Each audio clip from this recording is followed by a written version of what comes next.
Welcome. My name is William J. Rothwell. Call me Bill, and I would like to talk briefly about virtual Dacums and some of the special challenges we face as Dacum facilitators when we attempt to use virtual methods to collect job-related information and build a Dacum chart online.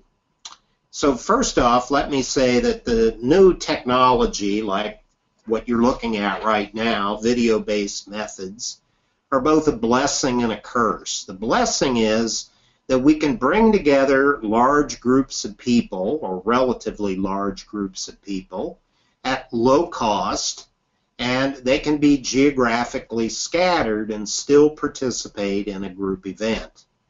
But there are some challenges that the technology provides us with, especially if we're dealing with individuals out of their home or out of their workplaces. The first of those is, and this is a very helpful tip, when you begin or before you begin a Dacum process online, you should establish some ground rules for your participants.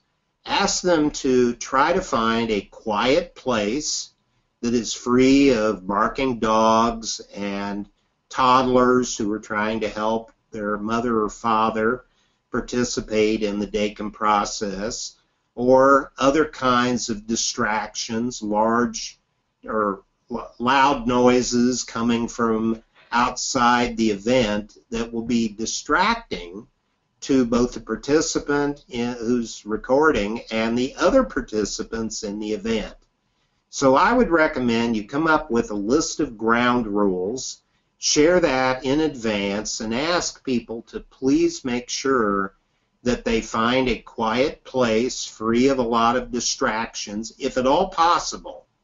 Now, it's true that isn't always possible, but you give them the length of time that they're going to participate, you get them to agree on that period of time, and you ask them to abide by certain ground rules in the process, and that will be very helpful in eliminating some of the most common problems in a virtual Dacum, which is loud noises going on in the background that distract everyone.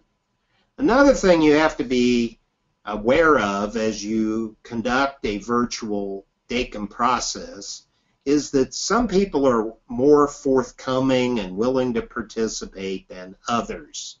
So as a facilitator, it is your job to establish a challenge that all voices are heard throughout the event. So you need to make sure that the quiet people are called on, and that can be one of the ground rules. Quiet people will be called on, and that people who speak too much, you use methods to redirect and try to get the quieter members of the group to speak online. So these are some important things to bear in mind as you are doing virtual events.